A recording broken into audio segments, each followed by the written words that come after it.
Na hawa wa makuhani hawangetumikia muvide, ikaomba kuwe kafara ya nyama, mbuzi kama kondoo na ngombe ambayo mwenye zamba taleta ili kuhani amupatanishe. C'est que beaucoup pensent que l'ancienne alliance commence juste depuis la Genèse jusqu'à Malachi. Vraiment, Abraham n'a pas vécu dans l'ancienne alliance. Et ce n'est pas Abraham lui seul. Adamu na Hawa na Abeli na Seti na Enoka na Nuhu na Ibrahimu na Isaka na Yakobo hadi Yusufu wale hawakuishi agano la kale. Ainsi donc, Adam, Abel, Seth, Enoch et Noé, jusqu'à Joseph, tous ces gens-là n'ont pas vécu.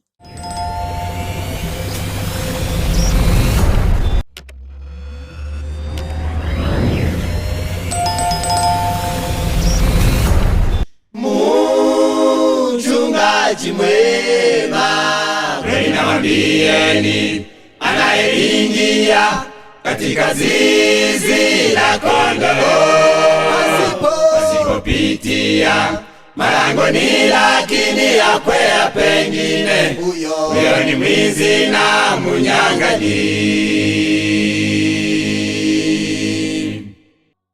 Appelez-moi frère Patrice. Tout de moi, il y a mon interprète qui peut aussi se présenter. Na mimi jina langu ni James Sadiki. Nous avons dans notre studio des invités avant que pour une question aller de l'avant. Na katika waalikwa wawili nao ni vizuri waweze ili twende mbele. Nami kwa majina ni Ndera Bakura. Merci, soyez le bienvenu. Oui, et moi je réponds au nom de frère Abel. Merci aussi, soyez le bienvenu frère Abel Munengero. Merci beaucoup. Karibuni ndugu Abel Munengero. Avant de pouvoir vous demander ce que vous partagez aujourd'hui, parce que nous avons voulu inviter ces deux frères parce qu'il y a une leçon qui a été dispensée la dernière fois. Il y a eu beaucoup de questions que nous avons voulu qu'ils puissent. Tuliwaalika kwa kuwa katika somo lililotolewa siku zilizopita kulikuwa maswali mengi ambayo yalionekana katika somo lenyewe, tukiona ni vizuri tuwaalike ili mjibu maswali haya. La leçon était intitulée les deux alliances. Na somo ambalo lilikuwa limetolewa lilikuwa lina kichwa kinachosema maagano mawili. Il y a eu trop de questions. Na kulionekana maswali mengi. Il y a eu trop de questions. Kulionekana maswali mengi. Et avant de pouvoir aller de l'avant avec les questions, nous allons d'abord prier. Na tujaendelea mbele tutaomba kwanza. Nous prierons avec le frère Sadik et je serai son interprète. Na toa shukrani kwako Mungu. Nous te disons merci notre Dieu kwa kuwa umeongoza hatua zetu, tu as conduit nos pas. Tumefika katika studio hizi tukiwa wazima, jina lako lipewe sifa. Amen.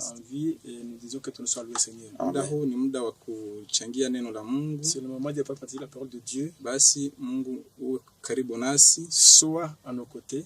Na wasikilizaji hata na watazamaji, tous ceux qui nous suivent et tous ceux qui nous voient, neno litakalotolewa liwe la manufaa katika maisha yetu, que la parole qui sera dispensée soit de bon intérêt dans notre vie, na Yesu atakaporudi sote tumlaki na tupate uzima wa milele. Quand Jésus va revenir, que nous puissions le recevoir et nous dirons gloire à toi Seigneur. Naomba hivi katika jina la Yesu Kristo. Nous avons prié ainsi en Jésus Christ le Sauveur. Amen. Amen. Sans pour autant aller loin au départ, na hatujaenda mbali. Les serviteurs de Dieu. Habari za maagano mawili il parlait à propos des deux alliances. Zinamaanisha na wanawake wawili wa Ibrahim. Donc il a dit que donc ces deux alliances sont allégoriques. Tulivyowaambia tulipokuwa tukianza. La fois passée, toi Ndera Bakura nous a donné une leçon. Siku zilizopita Ndera Bakura alitutolea somo qui était intitulé les deux alliances. Na somo lenyewe lilikuwa na kichwa kinachosema agano mbili.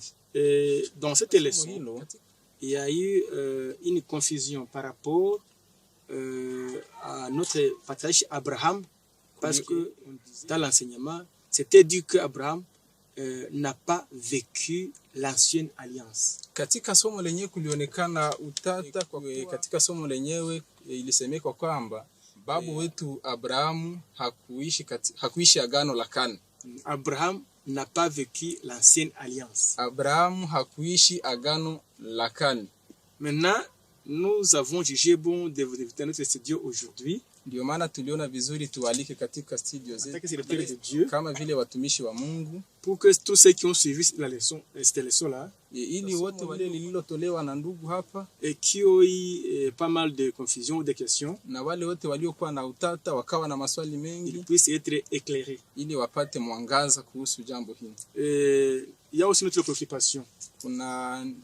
Kuna jambo lingine, Se lever l'équivoque ou la confusion par l'ancienne alliance et la nouvelle alliance. ni kuondoa mara tena utata kati ya agano la kale na agano jipya. C'est pourquoi nous avons voulu vous inviter, chers frères Abel et frère Antoine. Ndio maana tumeona vizuri tualike ndugu Antoine Nderabakura pia na Abel. Maintenant la question c'est la première question. Na swali la kwanza ni hili. Beaucoup de lecteurs bibliques savent que l'ancienne alliance commence de la Genèse à Malachi. Wasomaji wengi wa Biblia wanajua kwamba agano la kale linaanza na Mwanzo hadi Malaki. Et la nouvelle commence de Matthieu en Apocalypse. Na agano jipya linaanza tangu Mathayo hadi Ufunuo.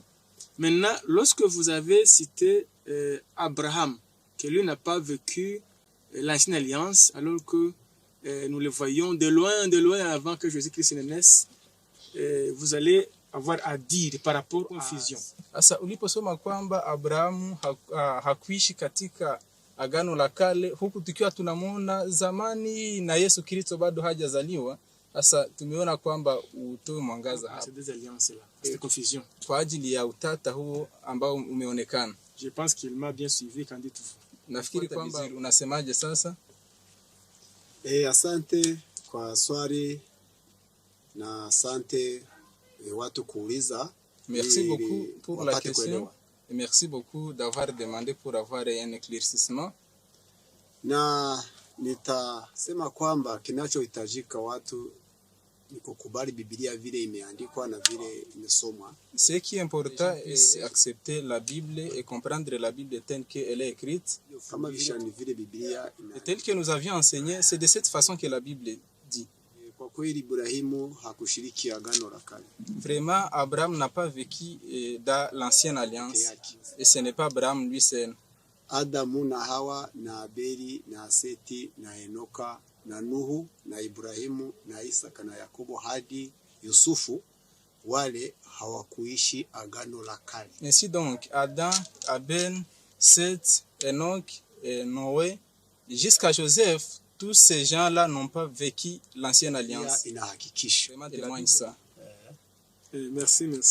Donc, si j'ai bien compris, c'est que depuis Adam, donc avant Moïse, quoi, tous ceux qui ont vécu avant Moïse, donc tous ces mondes-là n'ont pas vécu l'ancienne alliance. Kama nimesikia vizuri ni kwamba watu wote walioishi tangu Musa kwenda chini, wao wote hawakuishi agano la kale. C'est bien, c'est ça, non? Oui. J'ai bien suivi. Et maintenant, c'est ce qui complique beaucoup plus les gens qui ont suivi la leçon parce que tout le monde était habitué à savoir que de la Genèse à Matthieu, c'est ça l'ancienne alliance. Maintenant, tous ces mondes-là, comment les tirer des écrits et les séparer de l'ancienne alliance, vraiment c'est une complication. Et je vais inviter le frère Abel s'il a ajouté par rapport à ce que le frère a dit, et s'il peut avoir ajouté, c'était un bon moment. Nitamsihi ndugu Abel pia naye kama ana jambo la kuongezea mzee aongezee naye pia.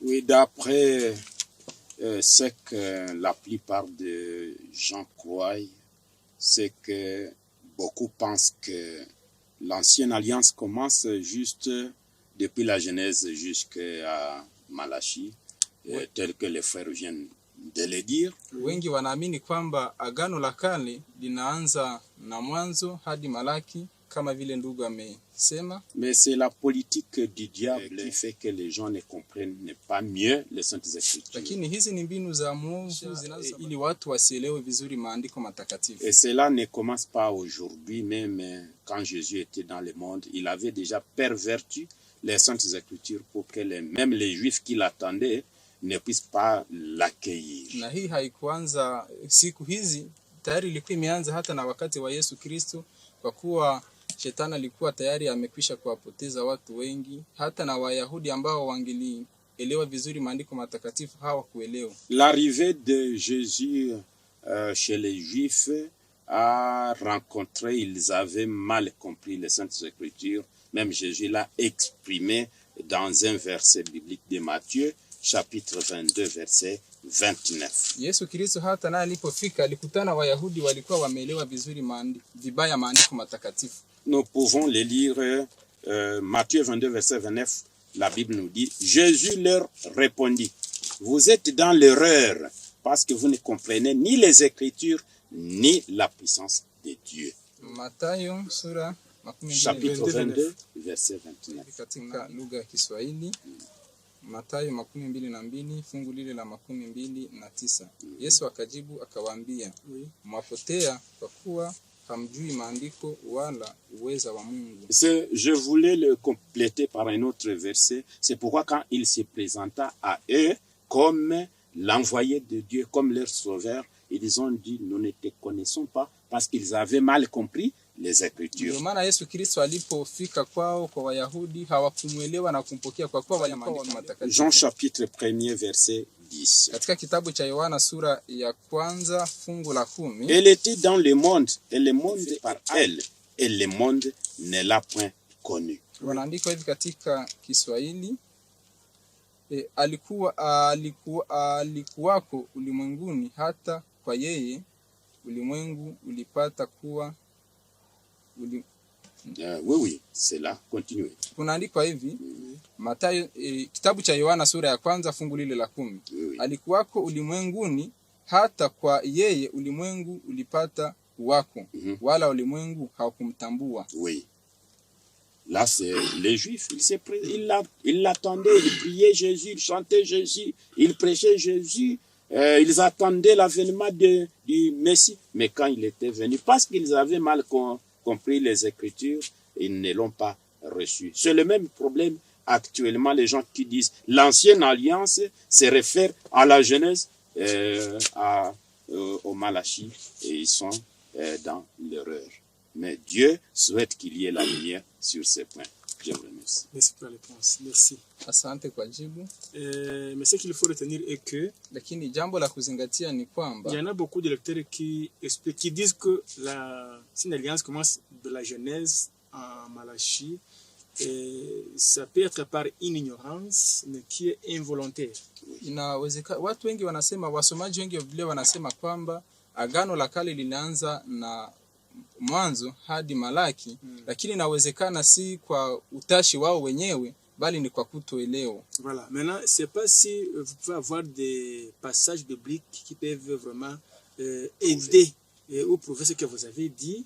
Sijue kama kuna fungu za Biblia ambazo mnazo ambazo zinaweza saidia au qui peuvent lever cet équivoque. Ili watu waondoke. Asante. Oui. Tuna mafungo ya Biblia yanayohakikishia haya ambayo tumetoka yasema. Il y a des versets bibliques qui prouvent ce que nous venons de dire. Nitatoa mafungo mawili. Je vais donner des versets. Moja katika agano la kale, ingine katika agano jipya. Un verset dans l'ancienne alliance et un autre verset dans la nouvelle alliance, le Nouveau Testament. Tunapo kitabu cha Yeremia sura zake 31 na fungo la 31. Quand nous lisons dans le livre de Jérémie, verset 31, oui. Utasoma. Et nous allons lire français. C'est juste 31. Il est écrit dans le livre de Jérémie, verset 31. Oui, c'est Jérémie chapitre 31, comme il venait de le dire, au verset 31 jusqu'au verset 32. Il est écrit. Ndugu atasoma soit français, na wewe utasoma Swahili. OK. Tu lis en Swahili? Oui, il lit en Swahili. Je commence en lisant en français. OK. Tu as le Swahili aussi? Jérémie chapitre 31, verset 31 à 32. Voici les jours viennent, dit l'Éternel, où je ferai avec la maison d'Israël et la maison de Juda une alliance nouvelle, non comme l'alliance que j'ai traitée avec leur père, le jour où je les saisis par la main pour les faire sortir du pays d'Égypte, alliance qu'ils ont violée, quoique je fisse leur maître, dit l'Éternel. Ok, c'est pour la lecture. Katika lugha ya Kiswahili wanaandika hivi. Oui.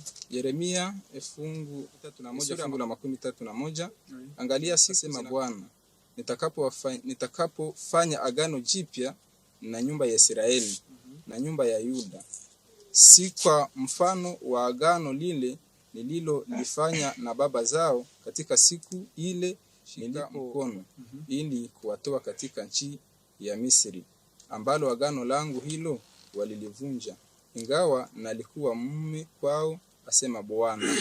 Hii ni jipya ambayo andiko inasema kwamba Mungu atafanya agano na Waisraeli, halitakuwa sawa na agano aliloagana nao alipowatoa huko Misri. Ça c'est une nouvelle alliance, et Dieu lui-même dit que cette nouvelle alliance ne sera pas comme l'alliance qu'il a fait quand il faisait quitter le peuple d'Israël en Égypte. Agano la kale sasa L'ancienne alliance linaanza na wanatoka huko Misri. L'ancienne alliance commence quand le peuple d'Israël quittait l'Égypte. Kwa wale ambao wataendelea kusoma, pour ceux qui vont continuer à lire, watasoma kitabu cha Waebrania sura 8 na fungu la 9. Ils vont lire le livre d'Hébreux chapitre 8, 9e verset. Mais on peut le lire. Hapo kunasema kwamba ni agano la kale Mungu aliagana nao walipotoka Misri. Là on dit que c'est l'ancienne alliance que Dieu a fait avec le peuple d'Israël quand il quittait l'Égypte. Nous pouvons lire ça. Non comme c'est Hébreux chapitre 8 verset 9. Non comme l'alliance que je traitais avec leur père les jours où je les saisis par la main pour les faire sortir du pays d'Égypte, car ils n'ont pas persévéré dans mon alliance et moi je ne me suis pas soucié de, dit l'Éternel. Katika Kiswahili wanaandika hivi. Ni Waebrania sura 8. Halitakuwa kama agano lile nililoagana na baba zao katika siku ile nilipowashika mikono yao nchi ya Misri, kwa sababu hawakudumu katika agano langu, mimi nami sikuwajali, asema Bwana. Nadhani nimekwisha kukujibu. Uliniomba mafungo yanayotuhakikishia ni wakati gani ni hayo mafungo mawili. Je pense que je viens de répondre à ta question. Vous m'avez demandé les versets qui montrent quand l'ancienne alliance na lile agano walilipewa walipokuwa katika jangwa kwenye mlima Sinai likazaa utumwa. Ils ont reçu cette alliance quand ils se trouvaient dans le désert, juste quand ils étaient au mont Sinaï, et puis donc cette alliance donna naissance à la servitude. Kwa kumaliza kujibu swali yako, en terminant donc à donner réponse à ta question, les Israélites quand ils ont quitté au sortir de l'Égypte, kutoka Misri kwenda nchi ya Kanaana, en quittant l'Égypte vers Canaan, na ni pale walipewa agano la kale. Donc c'est là où ils ont donc reçu l'ancienne alliance. Kuanzia ku Yusufu, en commençant de Joseph, kuenda kwa Isaka na Ibrahimu mpaka Edeni hawakukuwepo. Donc d'Isaac jusqu'à Éden, donc il n'y avait pas l'ancienne alliance. Ça. Merci.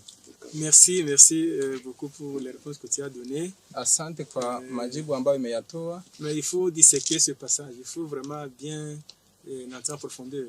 Lakini inabidi tujadilie mafungu haya vizuri. Si j'ai bien compris, c'est pas ma question, c'est la question que les gens sont posées après avoir suivi la leçon que vous aviez donnée la fois passée. Hili si swali langu, lakini ni swali ambalo watu waliliuliza walipokusha kusikia somo lilo litoa siku zilizopita. Lorsqu'ils ont posé ça, j'ai compris aussi qu'il y a une question sérieusement. Na mimi nilipofuata maswali hayo niliona kana kwamba kuna swali kwa kweli.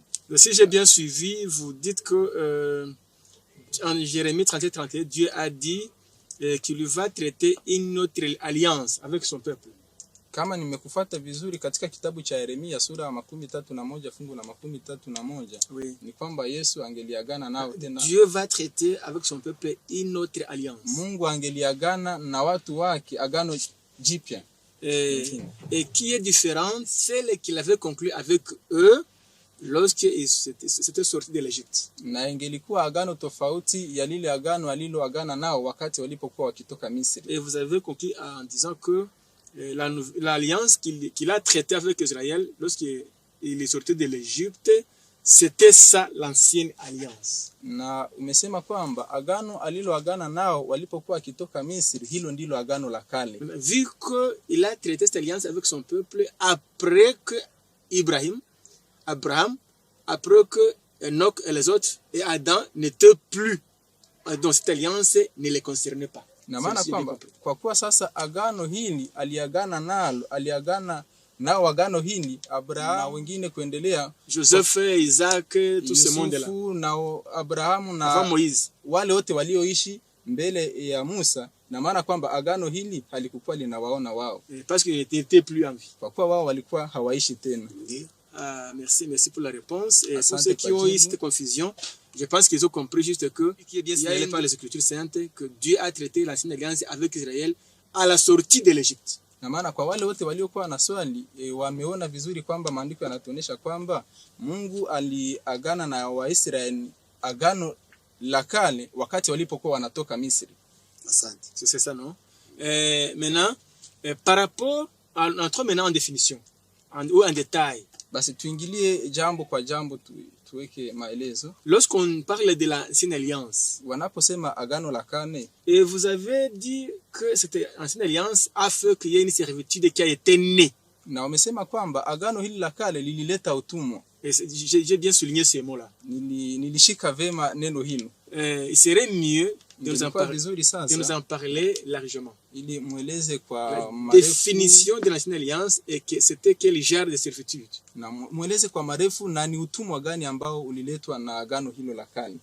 L'ancienne alliance et la servitude qui en est suivie après. Agano la kale na utumwa uliofuata agano hilo la kale. Je reviens chez vous. Je ne sais pas si vous avez... Oui, je peux intervenir. Oui. Parce que c'est une question qui nécessite d'être un peu beaucoup plus explicite. Beaucoup de gens, quand on parle de l'ancienne alliance, ne savent pas discerner de quoi est-ce qu'il s'agit. Mais la Bible est très claire sur ce point. Cette ancienne alliance instituée juste quand Moïse devait faire sortir le peuple d'Israël de l'Égypte vers Canaan. Agano hili la kale lililowekwa wakati Waisraeli walipokuwa wakitoka Misri wakielekea Kanaan. La Bible énumère les éléments constitutifs de cette alliance. Biblia inaweka wazi vitu vinavyounda agano hili la kale. Et qui engendrerait l'esclavage à ceux qui ne comprendraient plus la nouvelle alliance. Na hili vitu hivi vingelisababisha hasa watu waingie katika ambapo hawangelitii agano hili. Dans Hébreux chapitre 9, le verset 1er jusqu'au verset 5. Katika kitabu cha Waebrania sura 9 fungu la kwanza hadi fungu ça la met 5. En évidence les éléments constitutifs de l'ancienne alliance. Hapo tunaona vitu vinavyounda kwa kweli agano la kale sasa. Nous lisons en français et puis vous allez lire en swahili. Oui. La première, nous sommes en Hébreux chapitre 9, verset 1er au verset 5e. La première alliance avance relatif au culte et le sanctuaire terrestre. Un tabernacle fut en effet construit.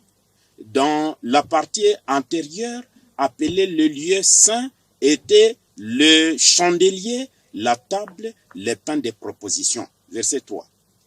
Derrière le second voile se trouvait la partie du tabernacle appelée le Saint des Saints, renfermant l'autel d'or pour les parfums et l'arche de l'alliance entièrement couverte d'or.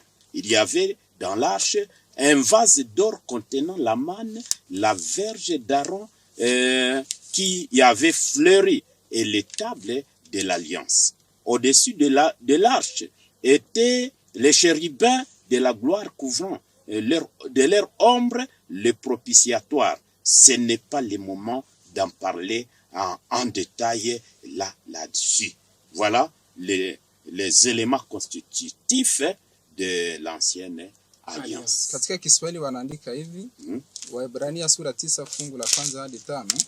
Basi hata agano la kwanza lilikuwa na kawaida za ibada na patakatifu pake pa duniani.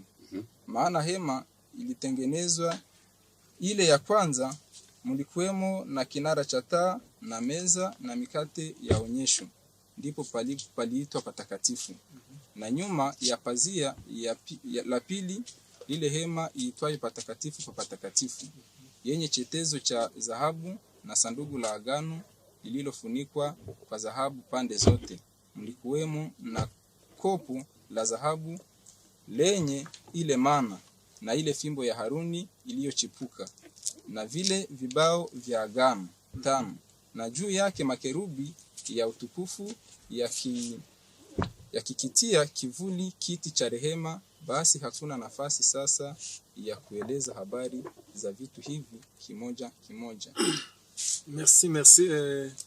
Je pense, bon, si j'ai bien suivi, pour ceux qui ont eu certaines questions par rapport à la leçon, pour ceux qui ont eu des difficultés par rapport à ce sujet, en rapport beaucoup plus à ce qui est dit qu'Abraham n'a pas vécu l'Ancienne Alliance. Donc, ces éléments constituent de l'Ancienne Alliance ce que avant Moïse n'existait pas. Na maana kwamba kwa wale waliokuwa na maswali na wale kwa wale wote waliokuwa na maswali, na maana kwamba haya mambo yote ambayo yametajwa wakati wa Abrahamu tangu Musa kuendelea, haya mambo hayakuwepo. Du début jusqu'au temps de Moïse, avant Moïse quoi? Tangu mwanzo hadi wakati wa Moïse. Musa. Ces éléments n'existaient pas. Na maana vitu hivi havikuwepo. Donc c'est un témoignage concret que juste avant que ces éléments n'apparaissent, c'est que l'alliance qui était pendant ce temps-là, vous allez nous définir ça bien après et dans notre partage. Na maana kwamba sasa tangu wakati wa Adamu hadi Musa mambo haya hayakuwepo. Sasa mtatuelezea, mtatupatia maelezo kamili tujue kana kwamba walikuwa katika agano gani, katika maongezi tutakayo. Voilà, mais avant qu'on y arrive, lakini na hatujafika hapo, notre confrère ici nous a parlé d'une servitude. Lakini ndugu hapa alituambia kwa ajili ya utumwa. Maintenant, il serait mieux qu'il puisse nous éclaircir par rapport à quel genre de servitude que ces éléments nous ont amenés, ou cette alliance. Ni vizuri atuelezee sasa mambo haya au agano hili lilileta utumwa gani, wa namna gani? Asante. Utumwa tutaeleza kusoma maandiko matakatifu. Nous juste donner l'explication de cette servitude en lisant les saintes écritures. Kwanza tusome kitabu cha Kumbukumbu la Torati sura 10. Nous allons lire dans le livre de Deutéronome chapitre 10. Fungu lake la kwanza tutasoma haraka wewe. Deutéronome. Kumbukumbu la Torati. Je commence en lisant. Ah, on commence en Swahili. Fungu la kwanza kuendelea hadi 5. Deutéronome chapitre 10 verset 1er jusqu'au verset 5. En ce temps-là, l'Éternel me dit: taille 2 tables de pierre comme les premières, monte vers moi sur la montagne, tu feras aussi une arche de bois. Je crierai sur les tables les paroles qui étaient sur les premières tables que tu as brisées, tu les mettras dans l'arche. Je fis une arche de bois d'acacia, je taillai 2 tables de pierre comme les premières, et j'ai monté sur la montagne les 2 tables dans ma main. L'Éternel écrivit sur les tables de ce qui avait été écrit sur les premières, les 10 paroles qu'il avait dites sur la montagne du milieu de feu, les jours de l'assemblée, et l'Éternel me les donna. Katika Kiswahili wanaandika hivi: Kumbukumbu la Torati sura anza. Wakati ule Bwana akaniambia, chonga mbao 2 za mawe mfano wa zile za kwanza, kisha uje kwangu huku mlimani ukajifanyie na sanduku la mti, nami nitaandika juu ya hizo mbao maneno hayo yaliyokuwa juu ya mbao za kwanza, nawe uzitie ndani ya hii. Basi nikafanya sanduku la mti, nikachonga mbao 2 za mawe mfano wa zile za kwanza, nikakwea mle mlimani na zile mbao 2 mkononi mwangu. Naye akaandika juu ya mbao mfano wa maandiko ya kwanza zile amri 10 alizowaambia Bwana huko mlimani toka katikati ya moto siku ya mkutano. Bwana akanipa. Kwa kuelewa Biblia, ninyi wasomaji wawili, umesoma mlima Sinai. En comprenant bien la Bible, Est-ce que vous venez de lire le mont Sinaï? On a dit au premier passage, Oui. on s'étala et tenait de pierre comme les premières et monte vers moi sur la montagne. Sur la montagne. Mungu akubariki sana. Oui. Kusudi tuelewe Biblia Pour que nous comprenions la Bible, ni kusoma fungu tunailinganisha na fungu lingine. c'est que donc nous devons lire un verset biblique et comparer ce verset avec un autre verset. Tunaposoma kitabu cha Wagalatia sura 4 fungu la 24 peke yake, En lisant dans le livre de Galates, chapitre 4, mtasikia le neno tena troisième pale verset, lingine pale Galates vous avez 4, 24. écouté Oui. une autre parole. 24. 24. Oui. Galates, Chapitre 4, 4, verset 24. Soma tusikie. Nous lisons au nom de Jésus. Amen. Ces choses sont allégoriques, car ces femmes sont deux alliances, l'une du mont Sinaï, enfantant pour la servitude, c'est Hagar. Katika Kiswahili wanaandika hivi Wagalatia sura 4 fungu la 24. Oui. Mambo haya kusema kwa mfano, kwa maana hao ndio kama maga moja kutoka mlima Sinai lizaalo kwa utumwa ambalo ni Hagari. Asante kwa msomaji. Merci pour le lecteur. Mafungo ya Biblia iko hivi. Les versets de la Bible sont ainsi. Kumbukumbu la Torati sura 4 hatutasoma, nyie mtaandika na Dans kusoma, le livre de Deutéronome chapitre 4 na fungu la 12 na 13 versets 12 et 13, ni pale Musa alipewa amri 10 kwenye mbao 2 za mawe kwenye mlima Sinai. c'est là où Moïse a reçu les 10 commandements sur deux tables de pierre sur le mont Sinaï. Wakati alishuka akakuta Waisraeli wamejifanyia ndama, akavipiga chini vikapasuka. Quand Moïse descendit, il a rencontré que le peuple d'Israël adorait d'autres dieux. Sasa kumbukumbu la Torati, Il brisant les deux pierres. kumbukumbu la Torati sura 10 Dans le livre de Deutéronome alors, pale chapitre kwenye 10, mumesoma, là où Chapitre 10. vous venez de lire, Mungu akamwambia we chonga mawe ulete niandike tena. Dieu dit à Moïse alors de tailler deux tables de pierre encore. Et puis Lakini- moi je vais écrire encore là. Tuharikishe kwamba bamepewa amri kama agano linalotoka kwenye mlima Sinai. Ils ont reçu les commandements comme une alliance venant du mont Sinaï. Na tena ikiwa amri ya 10 zinaandikwa kwenye mbao 2 hapo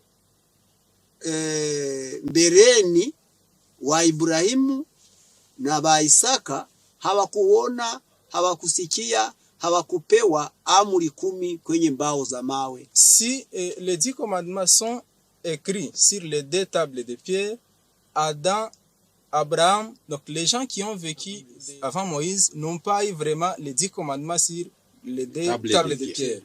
Kitabu cha roho ya unabii kinachoitwa Wazee na Manabii kinasema hivi. Dans le livre prophétique Patriarche et Prophète, il est écrit Inasema kwenye ukurasa wake wa 379, à sa page 379, anasema Adamu na Hawa wakati wa kuumbwa kwao walikuwa na utambuzi wa sheria ya Mungu. Waliambiwa kuhusu madai yake juu yao. Sheria zake ziliandikwa kwenye mioyo yao. il est écrit dès leur création, Adam et Ève connurent la loi de Dieu et ses exigences. Ces préceptes étaient écrits dans leur cœur. Ni kusema kwamba kuanzia ku Adamu na Hawa kufika kwa Yusufu Misri, amri zilikuwa wote ndani ya mioyo yao. Donc cela signifie que à partir d'Adam jusqu'à Joseph en Égypte, les commandements étaient dans leur cœur. Mtakumbuka Yusufu, Oui, oui. Vous vous rappelez Joseph, mke alimutamani akamuomba wazini akakataa. quand la femme a dit à Joseph de commettre ou de faire le péché d'adultère ensemble, mais Joseph refusant. Sababu usizini ilikuwa inaandikwa ndani ya moyo wa Yusufu. Parce que le commandement qui dit tu ne commettras point d'adultère, ce commandement était écrit dans le cœur de Joseph. Mara ya kwanza pour la première fois, amri zinaandikwa kwenye mbao mbili za mawe kwenye mlima Sinai. donc, les commandements sont écrits sur 2 tables de pierre au mont Sinaï. Paulo mtumishi wa Mungu Et Paul, le akasema serviteur de Dieu, habari za maagano mawili quand il parlait à propos de 2 alliances, zinamaanisha na wanawake wawili wa Ibrahimu. donc il a dit que donc ces 2 alliances sont allégoriques Lakini aux 2 femmes, symbolisant les 2 femmes d'Abraham. Hajiri mais Agar, akiwa mke wa pili qui était la Abraham. deuxième femme d'Abraham, ni yeye ambaye analinganishwa na agano lililotoka mlima Sinai likazaa utumwa. celle qui est comparée à l'ancienne alliance venant du mont Sinaï qui donna naissance à la servitude. Hapa sasa mnifuate mzuri utumwa. Alors, comprenez convenablement la servitude. Kuona amri zinatoka mayoni zinaenda kumbao za mawe, hiyo ni utumwa. Donc, quand le fait que les commandements quittent dans le cœur et puis ces commandements sont écrits sur 2 tables de pierre, c'est déjà la servitude. Tena zile amri zikazaa sanduku. Et puis encore ces commandements donnant naissance à l'arche. Ile sanduku nayo ilikuwa utumwa sababu alikuwa wanazunguruka wakibeba. Donc l'arche là c'était encore une servitude parce que les gens se déplaçaient en portant ça. En soulevant, oui. Sanduku nayo haingekuwa mlimani barabarani, iliomba baijengee nyumba, wakajenga hema takatifu. L'arche là, on ne devrait pas le placer dans la route, à la montagne, donc on devrait aussi construire, c'est ainsi, ils ont construit alors les sanctuaires ou les tabernacles. Ni pale ndugu Abel ametoka kusoma kwenye kitabu cha Waebrania sura 9. Oui, c'est ça les éléments constitutifs de l'ancienne alliance. Dans le livre des Hébreux, chapitre 9. Ile hema takatifu, les sanctuaires, naye kaleta utumwa, ikaomba kupatikane watumishi wa hema takatifu wa makuhani. Donnant naissance encore à la servitude parce qu'on devrait avoir les sacrificateurs qui devraient rester là. Wale wa kuhani nao walikuwa watumwa kwa Waisraeli. Donc les sacrificateurs étaient aussi des serviteurs aux Israélites. Na hawa wa makuhani hawangetumikia muvide, ikaomba kuwe kafara ya nyama, mbuzi kama kondoo na ngombe ambayo mwenye zamba taleta ili kuhani amupatanishe na Mungu. Donc les sacrificateurs aussi ne devraient pas travailler dans le vide parce que on devrait avoir les sacrifices, les moutons, les vaches pour que la personne qui a commis le péché puisse venir avec ça auprès des sacrificateurs pour que les sacrificateurs puissent être l'intermédiaire entre le pécheur et Dieu. Wa kuandika wanaweza kuandika. Les gens qui écrivent peuvent écrire. Hawa makuhani wanapatikana ni kitabu cha Kutoka 29 fungu la kwanza hadi 10. Donc les gens qui écrivent peuvent écrire. Les sacrificateurs, nous les voyons dans le livre d'Exode chapitre 29. Hema takatifu napatikana Kutoka sura 25 kuanzia fungu la 8. Les sanctuaires aussi nous les trouvons dans le livre d'Exode chapitre 25 8e verset en continuant. Na Kutoka sura 14 kuendelea. Et dans le livre d'Exode également chapitre 40. Utumwa wa kafara sasa ni kitabu cha Walawi sura 4 na fungu la 27. Et la servitude alors des sacrifices. Quant au sacrifice, c'est dans le livre de Lévitique. Sababu ya utumishi wa kuhani. La cause du travail, du service du sacrificateur. Kwa kazi watakayoifanya. Pour le travail qui devrait nayo ikaleta utumwa. C'est là aussi donnant naissance à la servitude. Ayo tutaisoma. Nous allons lire ça. Ni kitabu cha Hesabu. C'est dans le livre des Nombres. Sura 18. Chapitre 18. Na fungu la 21. Verset 21. Hadi 24. Jusqu'au verset 24. Ayo tutasoma. Nombre 18. 18. Verset 21 jusqu'à 24. Atakaye kuwa haraka kwa kupapaona atasoma. Merci. Oui. 18. Vous y êtes déjà mon frère au chapitre 18 verset 21. Hivi kitabu cha Hesabu sura 18 fungu la 21. Na wana wa Lawi nimewapa zaka yote katika Israeli kuwa urithi wao badala ya huo utumishi wa utumikao, maana huo utumishi wa hema ya kukutanania. Comme possession au fils de Lévi, toute dîme en Israël pour le service qu'ils font, le service de la tente d'assignation. 22 vers 3. Ok. Les enfants d'Israël. Les enfants d'Israël n'approcheront plus de la tente d'assignation, Endelea mpaka 24. de peur qu'ils ne se chargent d'un péché et qu'ils ne meurent. 23.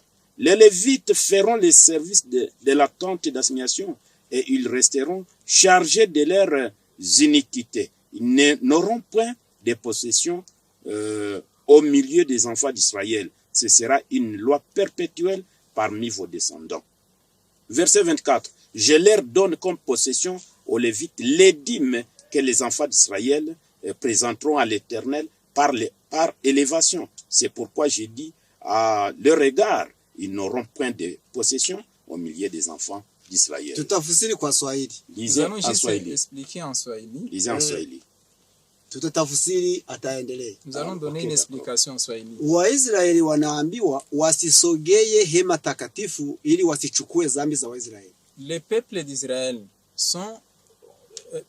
d'Israël ont reçu une ordonnance de ne pas s'approcher au sanctuaire pour ne pas recevoir les péchés du peuple d'Israël. Lakini makuhani wao watakuwa wa kuchukua dhambi za Waisraeli. Mais Msikie ile neno. les sacrificateurs devraient être là pour porter les péchés du peuple d'Israël. Israeli wasisogeye hema takatifu, lakini makuhani wao wasogeye. Donc, que les Israélites ne puissent pas s'approcher de la tente d'assignation, mais les sacrificateurs doivent S'approcher. Tena wanaruhusiwa kuchukua dhambi za Waisraeli. Et les sacrificateurs sont autorisés de porter les péchés du peuple d'Israël. Kitabu kinasema hivi. C'est ainsi que dit. Kule kuchukua dhambi za wandugu zao, Donc, porter les péchés De de leurs frères. basiwe na uriti. Donc, à cause de ça, qu'ils n'aient pas un D'héritage. héritage. Uriti itakuwa ni zaka Au contraire, leur héritage, c'est là donc la dîme kwa kazi wanaoifanya ya kuchukua dhambi. pour leur travail de porter les péchés d'Israël. Ikawabidi Waisraeli wote kuleta zaka na sadaka. Donc, c'est ainsi que le peuple d'Israël devrait amener Ikakuwa Les dîmes et les offrandes ikakuwa ni uriti ya makuhani kwa kazi wanaoifanya. pour que les dîmes et les offrandes soient un héritage pour les sacrificateurs Kwa à cause de swali leur travail. uliyokuwa ukiuliza, Pour la question que vous aviez demandée, La servitude. Utumwa.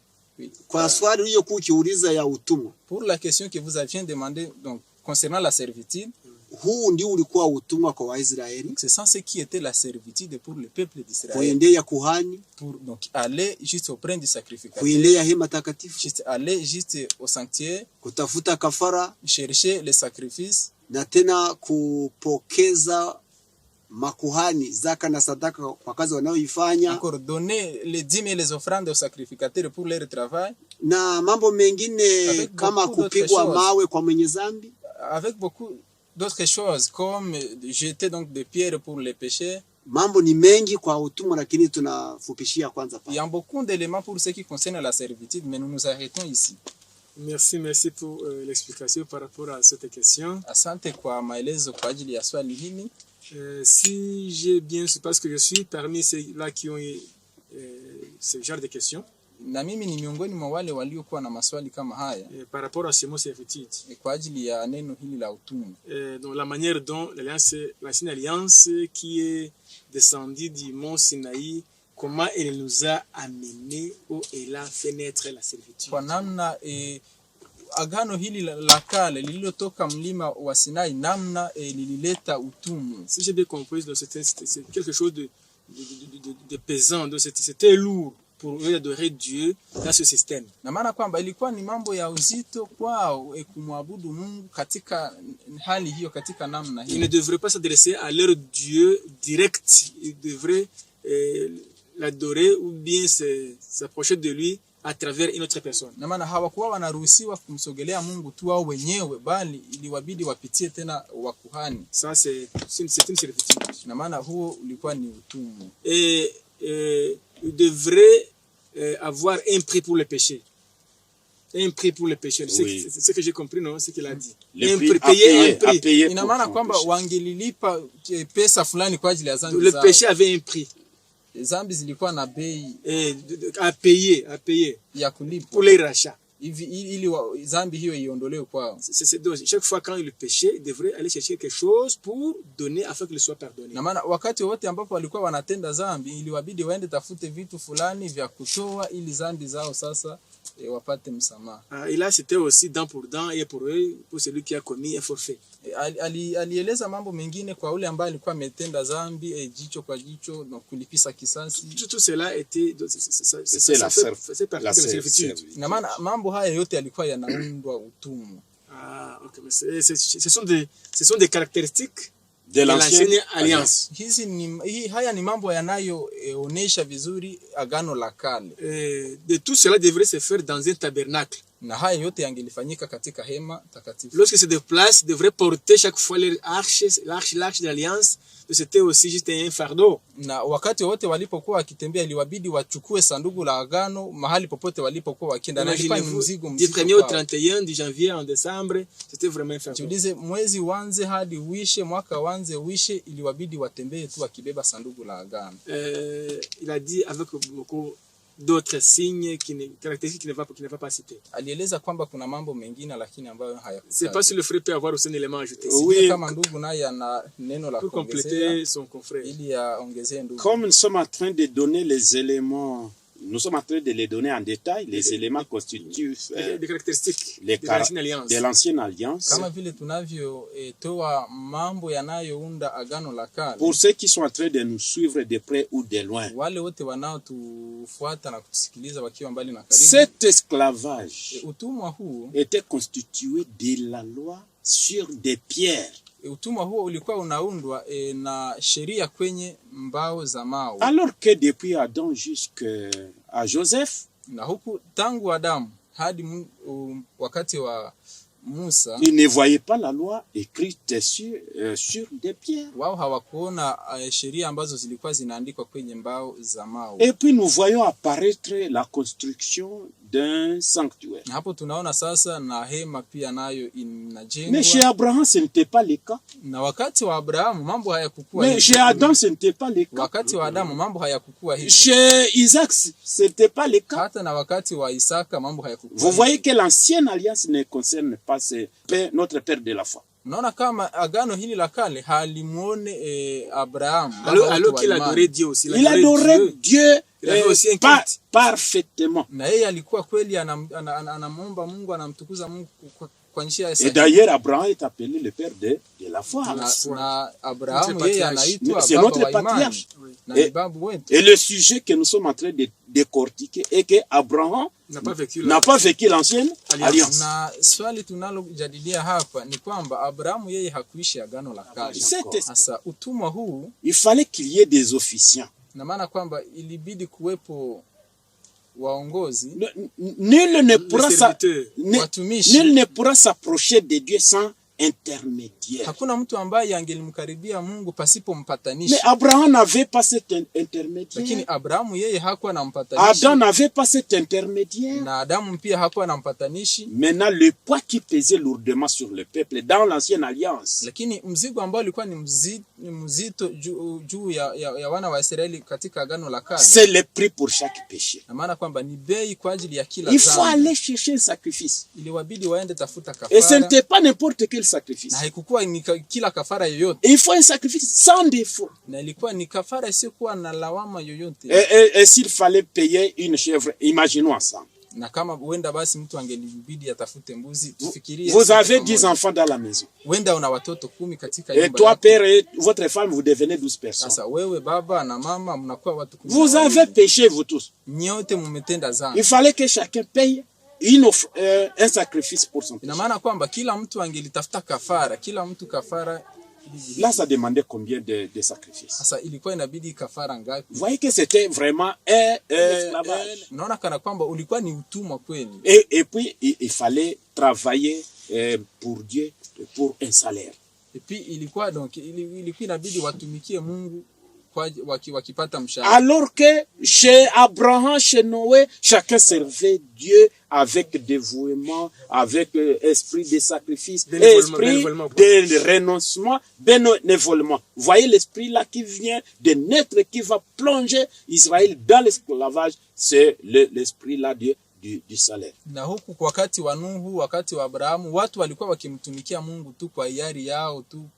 Lakini sasa kwa ajili ya agano hili la kale linasababisha watu watumikie Mungu kwa ajili ya mishahara. L'autre élément que je dois souligner, neno lingine ambalo chaque juif n'avait pas la liberté d'aller adorer Dieu là où il veut. Il fallait seulement se rendre à un seul endroit où l'esclavage devait diriger chaque juif pour aller adorer Dieu. Kila Myahudi hakuwa na uhuru wa kwenda abudu Mungu mahali anapojisikia yeye mwenyewe, lakini wote walikuwa wakienda nafasi moja ambako kumewekwa.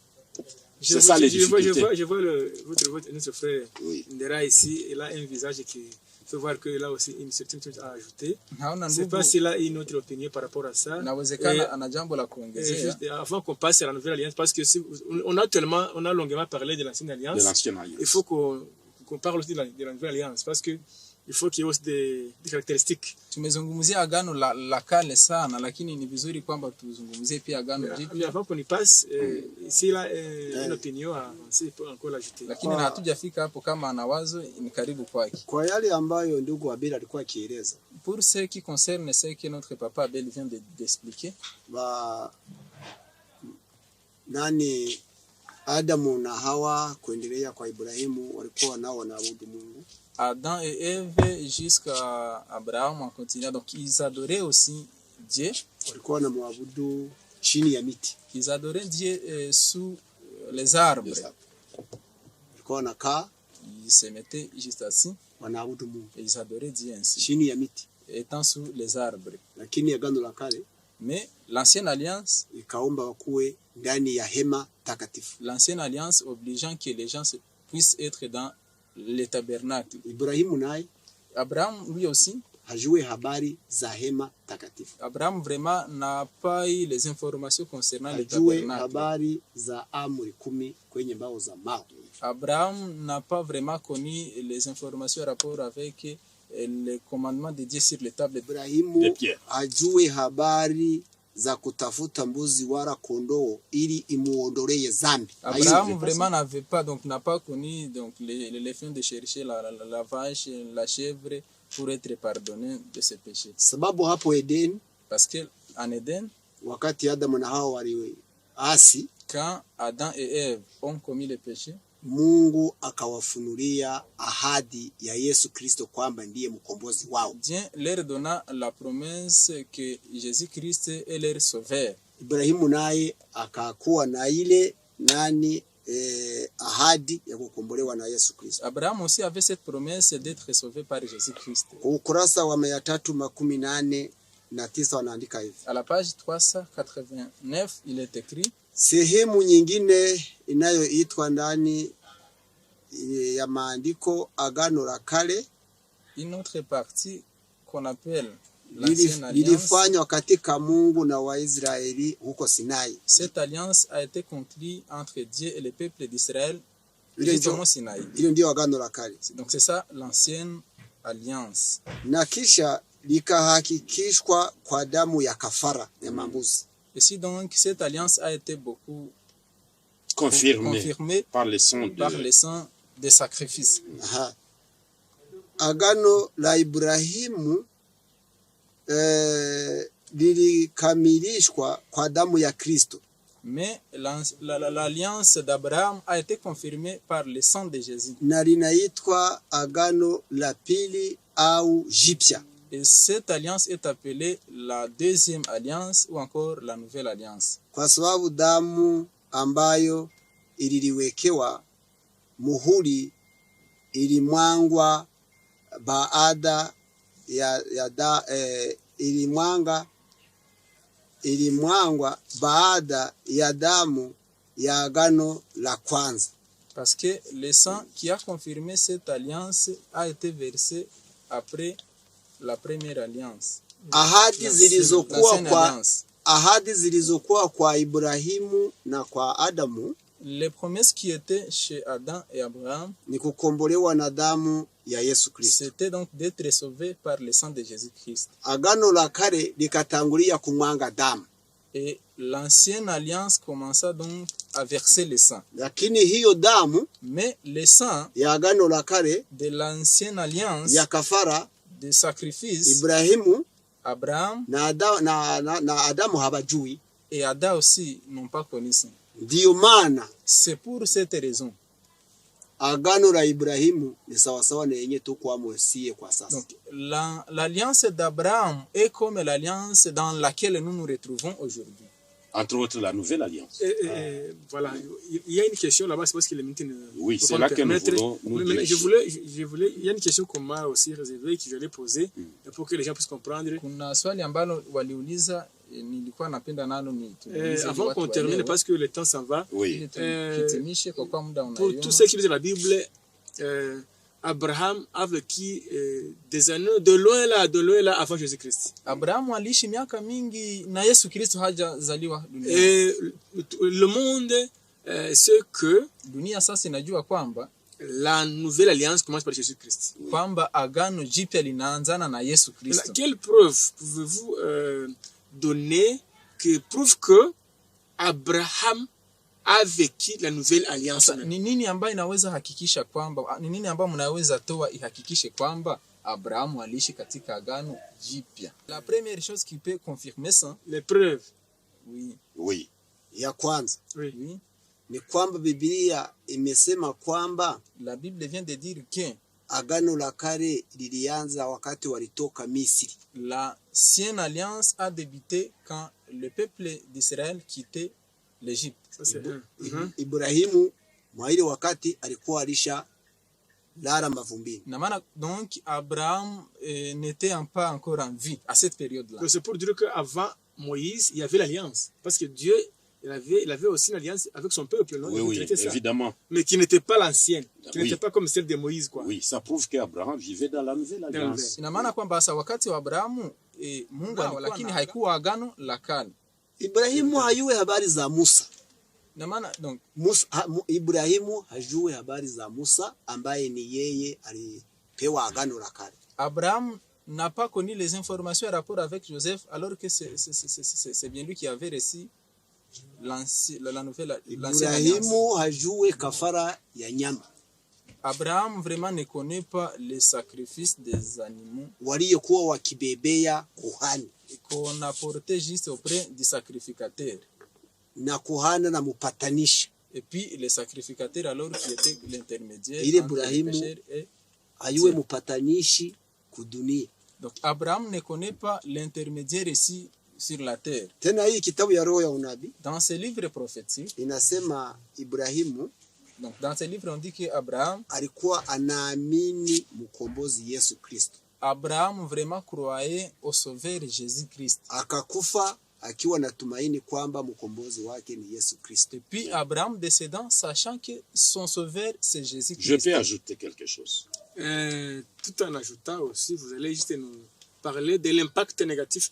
Cette croyance, la fausse croyance, oui, cette ignorance a quel impact négatif par rapport à la foi d'aujourd'hui chez les adorateurs, les serviteurs de Dieu, les croyants. Est-ce qu'il y a la même, cette fausseté là, cette croyance qui est fausse, que la nouvelle alliance commence au temps de Jésus-Christ, alors que même avant Moïse, la nouvelle alliance existait là-bas. Vous allez aussi nous amener à cette optique. Oui, c'est ce qui doit dissiper les équivoques, c'est que Abraham vivait la nouvelle alliance. Na maana kwamba Abrahamu aliishi katika agano jipya. Avec des preuves suivantes. Shuhuda zifuatazo. Jésus lui-même, en venant dans le monde, Yesu Kristo mwenyewe alipokuja hapa il duniani, avait rendu témoignage à la foi d'Abraham. yeye mwenyewe alitoa ushuhuda kwa ajili ya imani ya Dans Abrahamu. Jean chapitre 8, verset 56, Katika kitabu cha Yohana sura 8 fungu la 56. nous lisons ce qui suit. Qu'est-ce que nous voulons lire? Nous voulons lire qu'Abraham, aux gens qui comprennent très mal les Saintes Écritures, disant que l'ancienne alliance, ça va de Genèse à Malachie. Kwa wale wanaosema kwamba agano la kale linaanza tangia mwanzo hadi Malaki.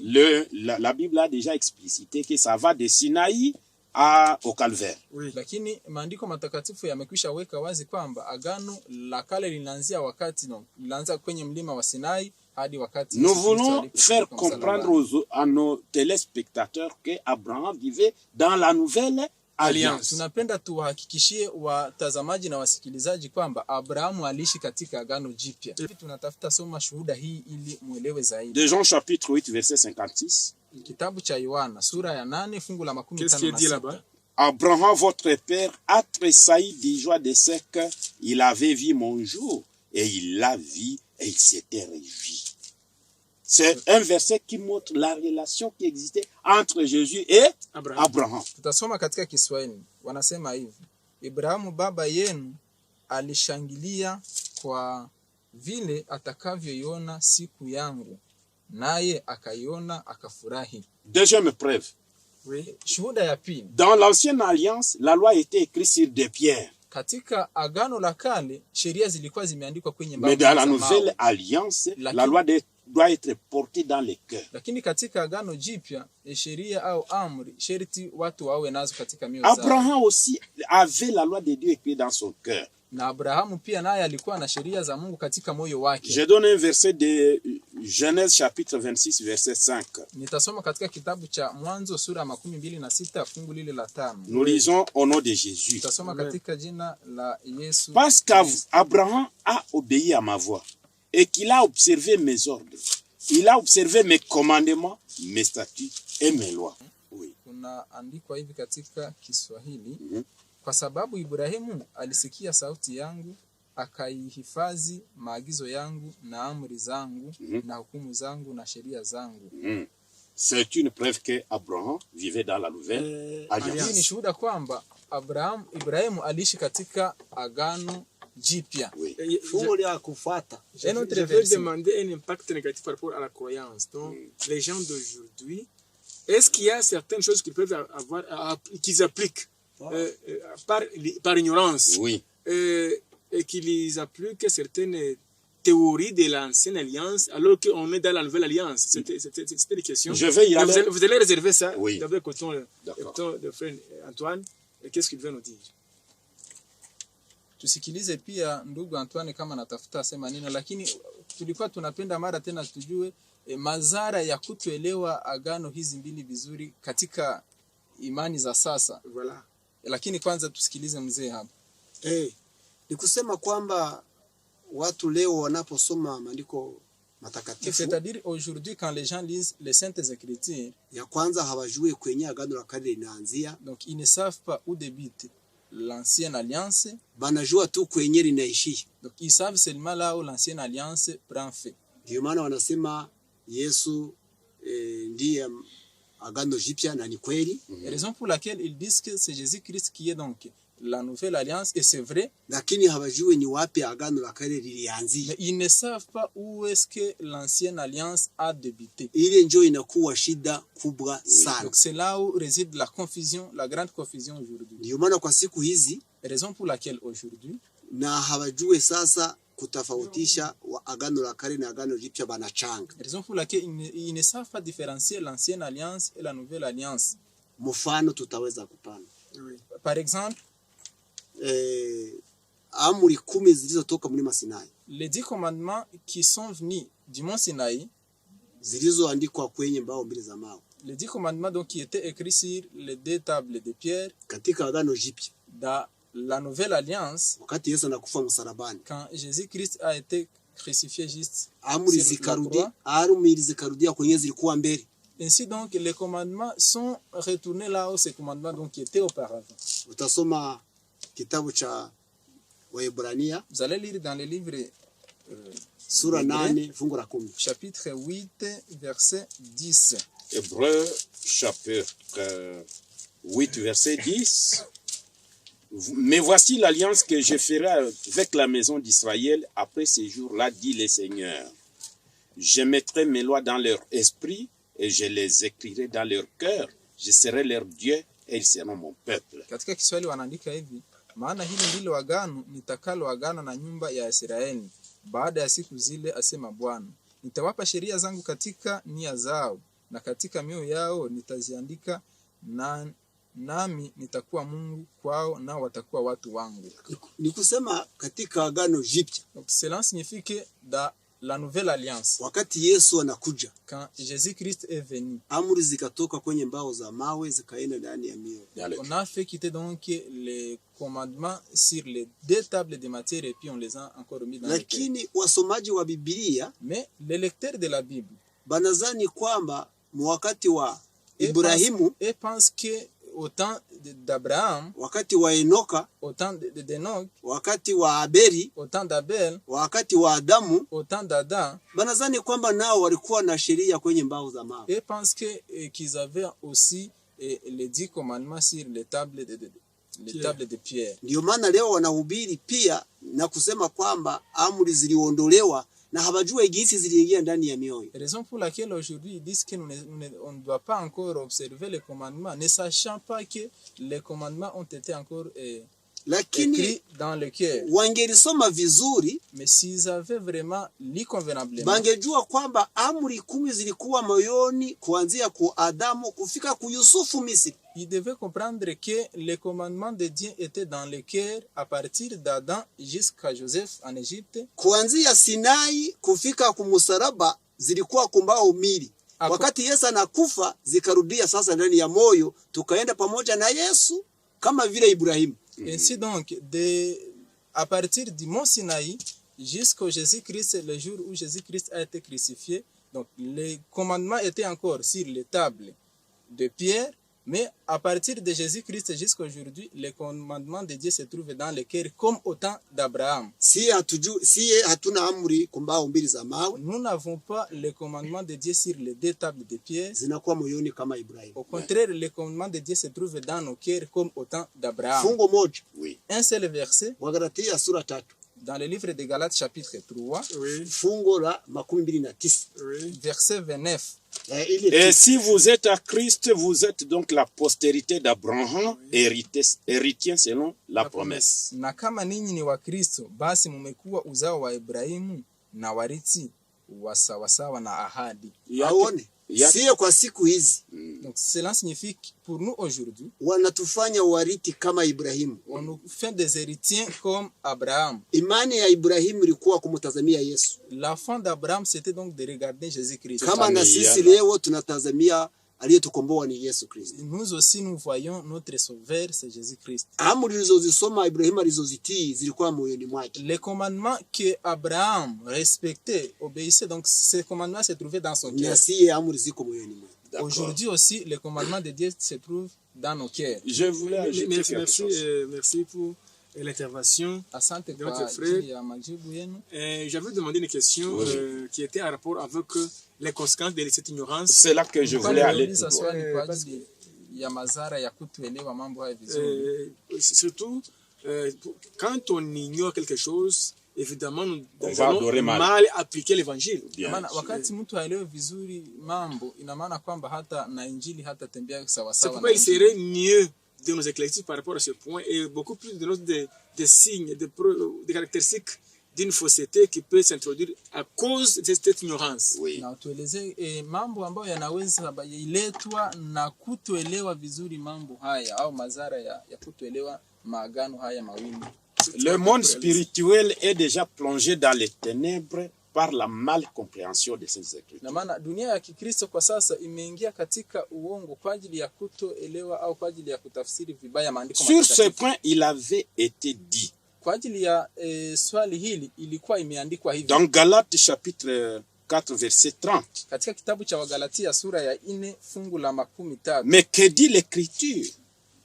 Chasse l'esclave et son fils, car le fils de l'esclave ne héritera pas avec le fils de la femme libre. Imeandikwa hivi, lakini lasemaje andiko? Mfukuze mjakazi na mwanawe, kwa maana mwana wa mjakazi hatarithi kabisa pamoja na mwana wa mungwana. Cette servitude, s'il vous plaît, tu peux relire pour la meilleure compréhension. Oui, mais que dit l'écriture? Oui. Chasse l'esclave et son fils, car le fils de l'esclave n'héritera point avec le fils de la femme libre.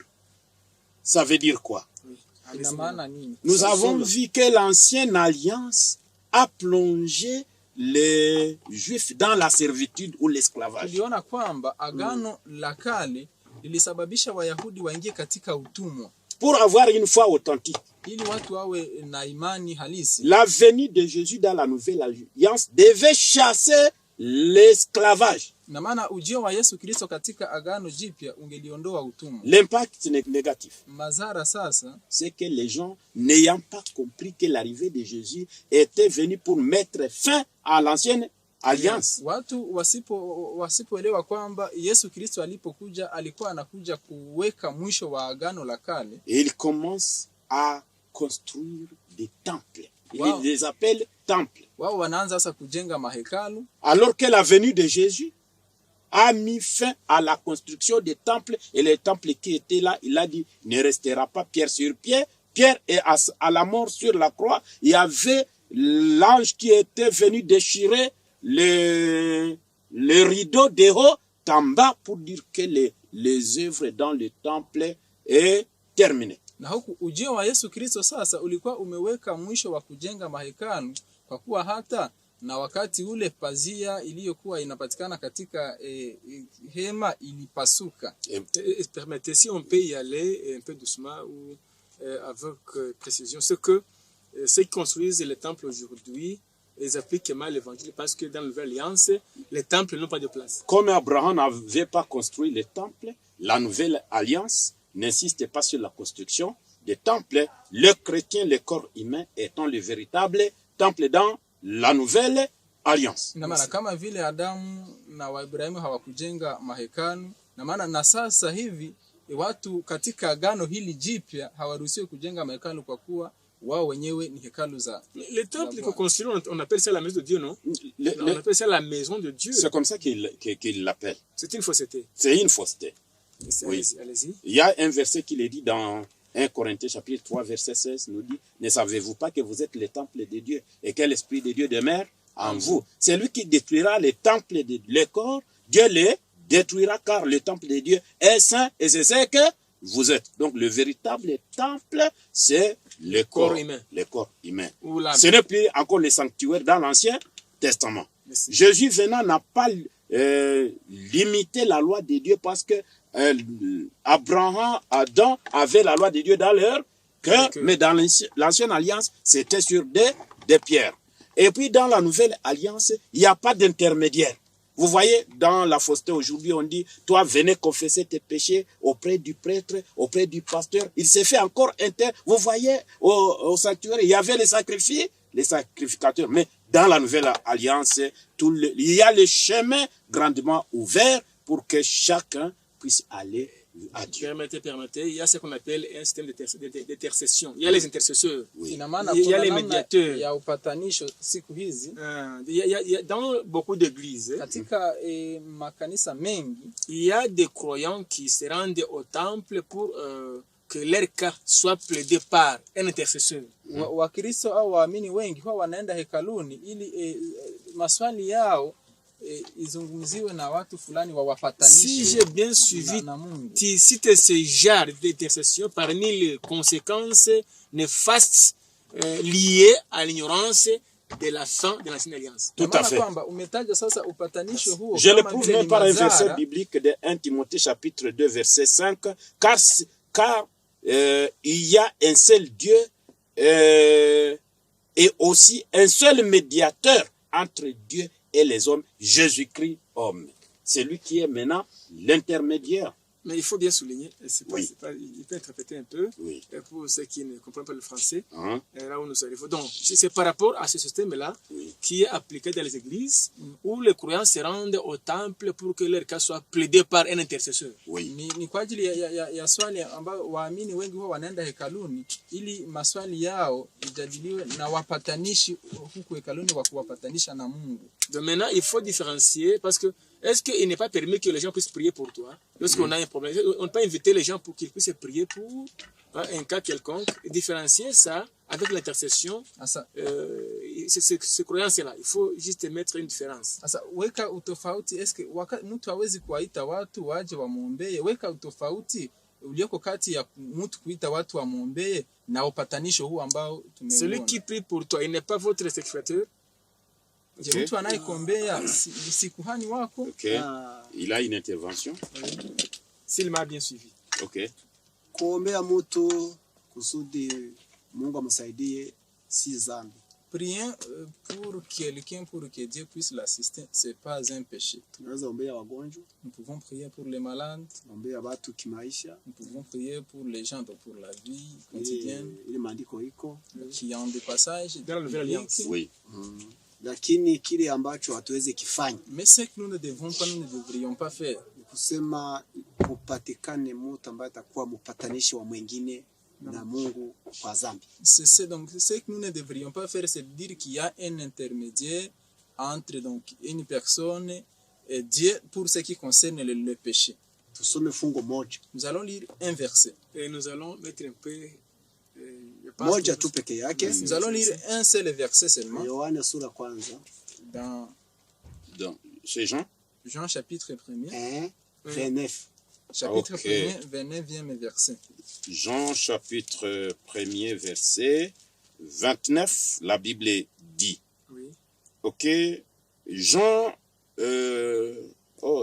Tasoma katika Kiswahili. le lendemain, Jean vit Jésus venant à lui, il dit, voici l'agneau de Dieu qui ôte les péchés du monde. Siku ya pili yake amwona Yesu anakuja kwake, akasema, tazama mwana kondoo wa Mungu aichukuaye dhambi ya ulimwengu. Exact. Wakati wa agano la kale Donc dans l'ancienne alliance, ni wa makuhani Ce ndio sont- walikuwa wanachukua dhambi za wenye dhambi. ce sont les sacrificateurs qui portaient les péchés des pécheurs. Yohana aliyetayarisha njia ya Yesu Mais Jean, qui était venu juste préparer les sentiers ou les chemins de Jésus-Christ, akaonesha watu, mais il a montré aux gens akasema huyu ni mwana kondoo en disant que c'est Voici l'agneau l'agneau de Dieu. de Dieu achukuaye dhambi za ulimwengu. qui ôte le péché du monde. Du monde. Hii ni fungo ya kufukuza sasa kazi ya makuhani Donc, katika agano la kale kwamba hakuna Fini. kuchukua tena. Donc la prêtrise. Ce Prends verset là-bas. montre que Donc, les sacrificateurs n'ont pas vraiment il y a une erreur à éviter. la nouvelle alliance. Parce que actuellement, les gens commettent des péchés, ils disent non, mon péché ne peut pas être expié. Il faut que j'aille confesser mes péchés à Devant quelqu'un un prêtre. d'autre qui va aussi intercéder pour moi auprès de Dieu. Dieu. C'est une erreur gigantesque. Kosa leo mtu anatenda dhambi, anasema sherti nimwendee mtu fulani ili anipatanishe na Mungu ili nisamehewe dhambi. Il faut se repentir auprès de celui qu'on a offensé. Inabidi mtu aombe msamaha mbele ya yule ambaye amemkosea, Ou rendre les biens que tu as dérobés. au kama umeiba urudishe kile Ce ambacho n'est pas l'affaire umeiba. qui Katika concerne les agano sacrificateurs. jipya Dans la nouvelle alliance, tukiwa wainjilisti kama Yohana Mbatizaji, nous qui sommes des évangélistes comme Jean-Baptiste, tunaonesha wenye dhambi nous montrons aux pécheurs, wa ulimwengu wote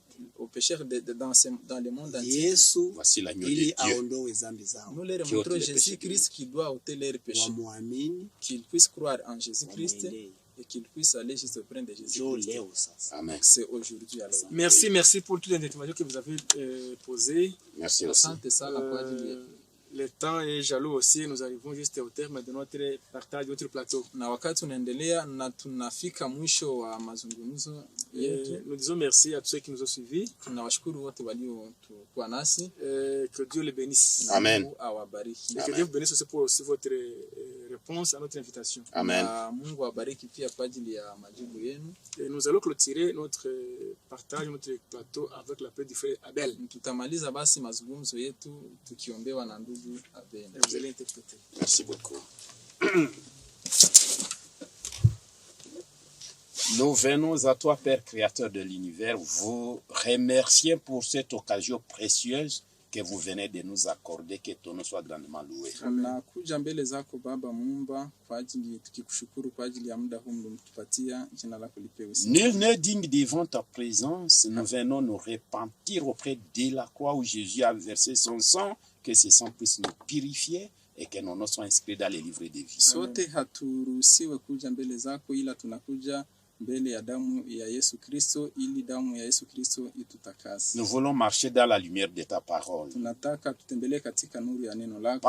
Parce que Satan couvre la multitude par l'obscurité. Kwa kuwa shetani amefunika watu wengi na giza. Illumine le cœur de tes enfants pour que nous tous nous marchions dans la nouvelle alliance. Basi angazia roho za watu wako ili sote tutembee katika agano jipya. Que ta loi soit inscrite sur nos cœurs. Ili sheria zako ziandikwe katika mioyo. Que Jésus soit notre intercesseur jusqu'au jour des règlements des comptes, que nous tous et ceux qui nous ont entendus nous recevions la vie éternelle. Na Yesu Kristo awe mpatanishi wetu hadi mwisho.